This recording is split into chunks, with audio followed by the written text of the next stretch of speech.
My girlfriend pulled me aside before the annual board reception. "Stay quiet tonight, these people matter." I nodded and stepped back. When the guest of honor arrived, she didn't even glance at my girlfriend. She walked straight toward me, paused for a second, and said something that shifted the entire room. "I'm 35, been with my girlfriend for 4 years. We met through mutual friends at a charity fundraiser where she was working the room like a pro, and I was there because my buddy dragged me along. She's in corporate law at one of those big downtown firms where everyone wears $1,000 suits and talks about billable hours. I do graphic design, freelance mostly, which means I work from home in sweatpants and answer to no one but my clients." The first year was good. She liked that I was creative and didn't fit the corporate mold. I liked that she was driven and had her life together. But somewhere around year 2, things started shifting. She began commenting on my clothes when we went to her work events. Then it was my conversation topics. Then it was just general suggestions about how I should present myself around her colleagues. By year 3, I wasn't her boyfriend anymore. I was her accessory, the quirky, creative guy she could trot out at parties, but only if I stayed in my lane and didn't embarrass her. I noticed it gradually, like watching paint peel. She'd grip my arm a little too hard when I started telling a story. She'd change the subject when I mentioned my work. She'd introduce me with less and less enthusiasm until it became just, "This is my boyfriend," with no elaboration. I should have left. Looking back, the signs were flashing neon. But you know how it is when you're in it. You make excuses. You tell yourself it's just stress from her job. You convince yourself that love means compromise, even when the compromise is your entire personality. Last month, she told me about the annual board reception her firm was hosting. Huge deal, apparently. Partners, clients, some guest of honor who was a big name in corporate circles.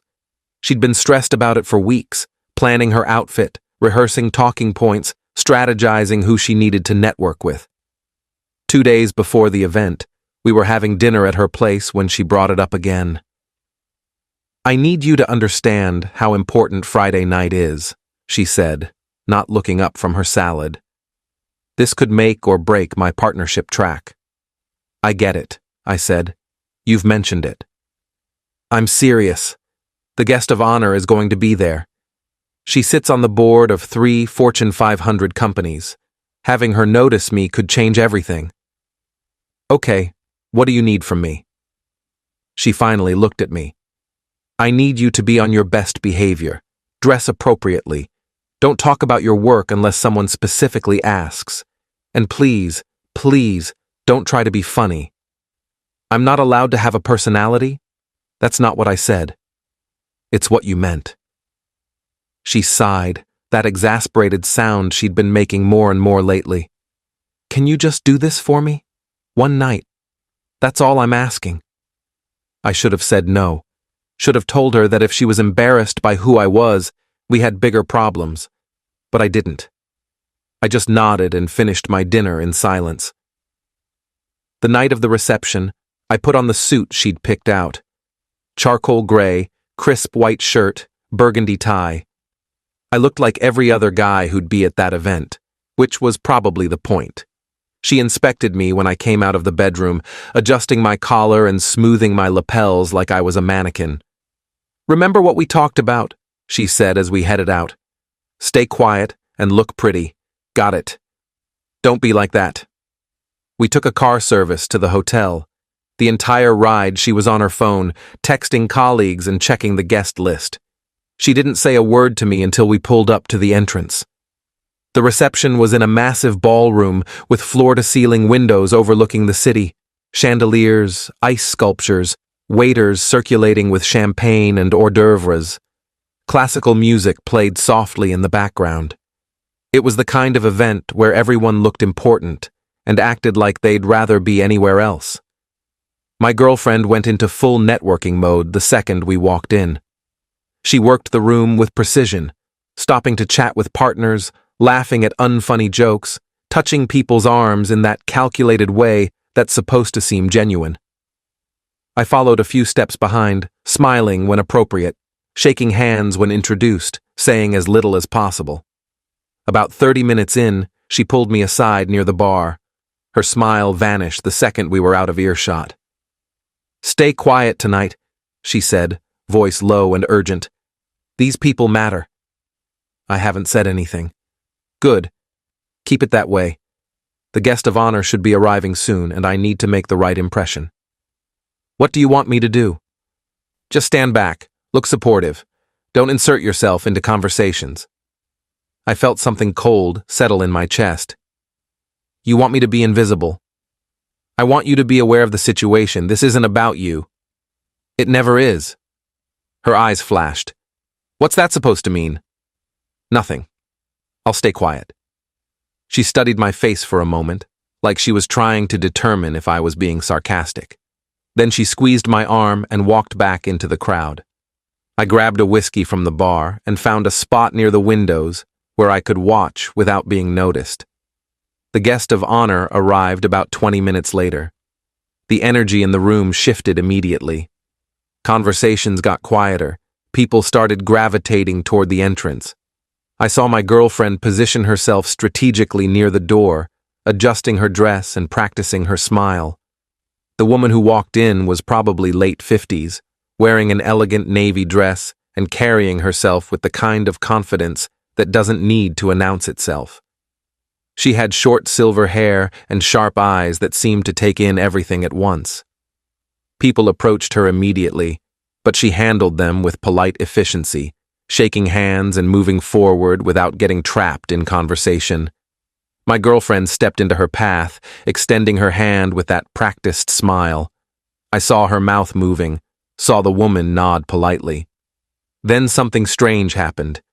The woman's eyes shifted past my girlfriend, scanning the room, and locked directly onto me.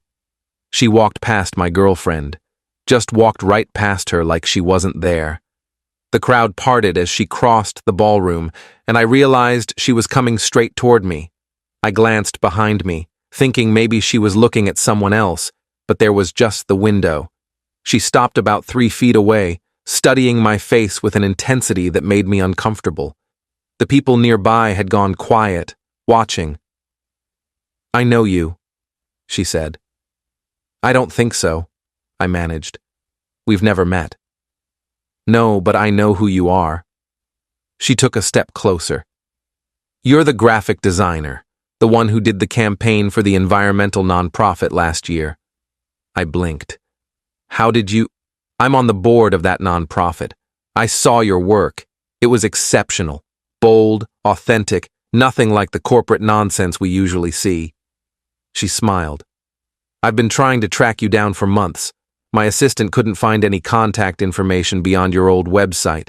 I've been meaning to update that," I said, still processing. "Well, consider yourself found." She pulled out her phone. "I want to hire you. I'm launching a new initiative, and I need someone who can create something genuine, not another committee-approved focus group disaster. Are you available?" Yes, I'd need to hear more about the project, but yes." We exchanged information right there. She asked about my process, my influences, my availability. We talked for maybe 15 minutes, and I forgot about the room around us until I noticed my girlfriend standing a few feet away, her face pale. The guest of honor followed my gaze. "Oh, is this your girlfriend? The one who tried to intercept me at the door?" "Yes," I said. "She should be proud of you. You're very talented." She turned to my girlfriend. "You didn't mention your boyfriend was the designer behind the Meadowbrook campaign." My girlfriend's smile looked painful. "I didn't realize you'd be familiar with his work." "I make it my business to know talent when I see it." She turned back to me. "I'll have my assistant reach out next week to set up a proper meeting. In the meantime, enjoy the rest of your evening." She moved on to greet the firm's senior partners. I stood there holding my whiskey, aware that everyone nearby had witnessed the entire exchange. My girlfriend's colleagues were staring. Some looked impressed. Others looked confused. My girlfriend looked furious. She grabbed my elbow and steered me toward the hallway outside the ballroom. The second we were alone, she dropped the smile. "What was that?" she hissed. She recognized my work. You made me look like an idiot. How? I didn't do anything. You upstaged me at my own firm's event. She approached me. What was I supposed to do? You could have directed the conversation back to me, mentioned what I do, made an introduction that mattered. She wanted to talk about my work. Your work? She laughed, but there was no humor in it. Your freelance graphic design? That's what was important tonight? Apparently to her, yes. Do you know how this looks? I've been trying to get her attention for weeks, and she walks past me to talk to my boyfriend about some charity project? That charity project took me 4 months. It was featured in 3 major publications. But you wouldn't know that because you've never asked about my work. That's not fair, isn't it? When's the last time you asked me about a project or showed any interest in what I do?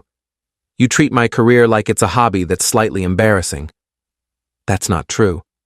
You told me not to talk about my work tonight unless someone specifically asked. You dressed me like one of your colleagues. You literally told me to stay quiet because these people matter, like I don't. She opened her mouth, closed it. Her eyes were shining with anger or tears or both. I need to go back in there, she finally said, and I need you to not make this worse. Make what worse? This situation. People are going to have questions. Let them ask. That's easy for you to say. You don't have to face these people every day. You don't have to worry about your reputation. Neither do you. You're worried about your image. That's different. She stared at me for a long moment. I'm going back inside. Are you coming? No. No? I'm going home. You can stay and network. You can't just leave. Watch me. I walked toward the elevator. She called after me, but I didn't turn around. I took a car back to my apartment, changed into sweatpants, and sat on my couch in the dark, thinking about the last 4 years. Update 1. My girlfriend didn't come home that night.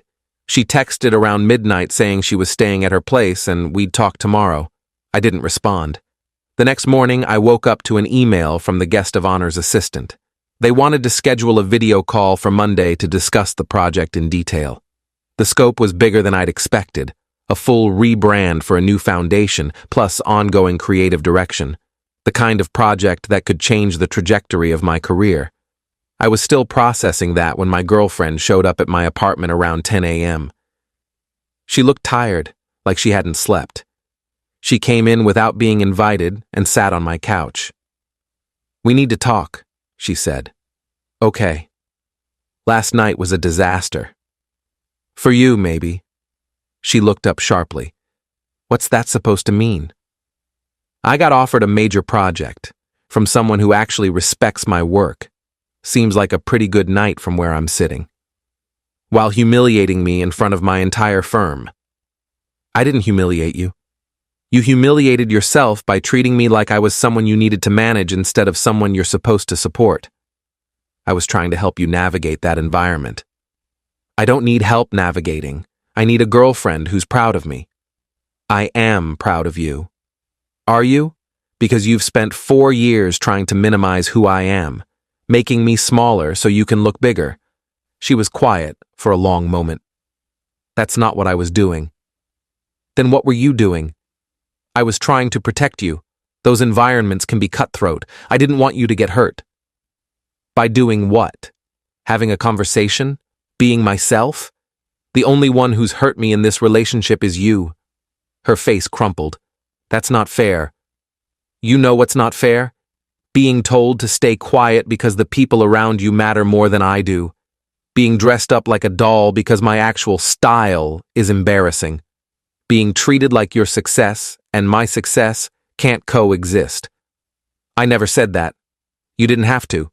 You showed me every time you changed the subject when I talked about my work. Every time you introduced me as just your boyfriend with no elaboration. Every time you acted like my career was something to tolerate rather than celebrate. She was crying now, but I felt numb. What do you want me to say? I don't want you to say anything. I want you to leave. You're breaking up with me? I'm making space for both of us to figure out who we are without each other. That's the same thing. Then yes, I'm breaking up with you. She stood up, wiping her eyes. This is because of last night. Because she noticed you and not me. No. This is because of the last 4 years. Last night just made it impossible to ignore anymore. She left without another word. I heard her crying in the hallway, but I didn't go after her. I sat on my couch and felt relieved, which told me everything I needed to know. Update 2. The video call on Monday went better than I could have imagined. The guest of honor, I'll call her M, was direct and enthusiastic about the project.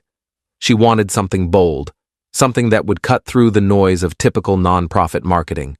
She'd seen my work for the environmental charity and loved that I hadn't played it safe. I'm tired of committees and consensus, she said. I want a singular vision. Can you give me that? Yes, I said, without hesitation. We talked for over an hour about concepts, timelines, budgets. By the end of the call, I had a signed contract for more money than I'd made in the last 2 years combined. She also mentioned she'd be introducing me to other boards she sat on, if I was interested.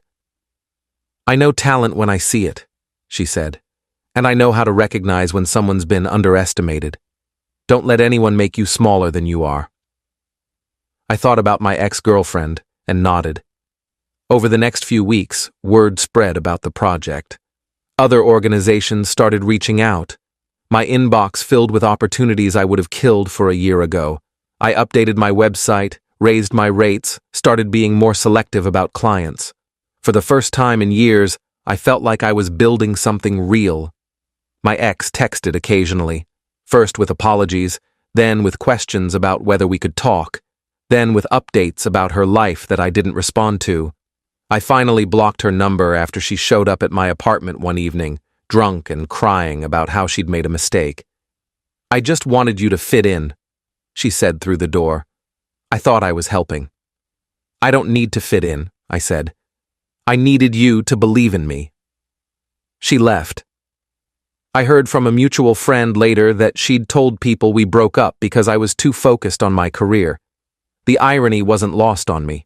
Update 3. 3 months after the reception, M invited me to lunch.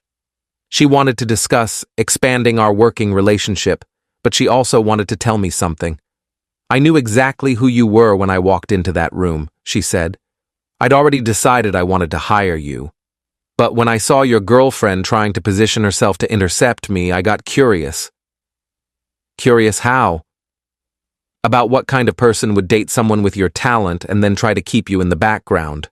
So I walked straight to you instead, wanted to see how she'd react. I set down my fork.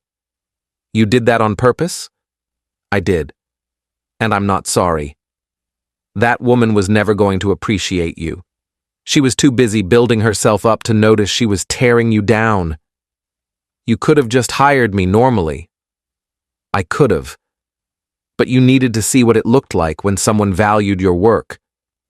Sometimes we get so used to being diminished that we forget what respect feels like. She was right. I'd spent 4 years accepting scraps of support, convincing myself that my ex's tolerance was the same as pride. One conversation with someone who actually respected my work had shattered that illusion completely. Thank you, I said. Don't thank me. Just keep doing what you're doing. And next time someone tries to make you quiet, walk away sooner. Final update. It's been 8 months since that reception. The foundation rebrand launched last month to significant media attention. I've been interviewed by design publications, invited to speak at conferences, offered more work than I can reasonably take. My calendar is booked through next year, and I'm finally making the kind of money that matches my skill level. I ran into my ex a few weeks ago at a coffee shop. She looked good, put together as always. She congratulated me on the foundation project, said she'd seen the coverage. I always knew you were talented, she said. No, you didn't, I replied.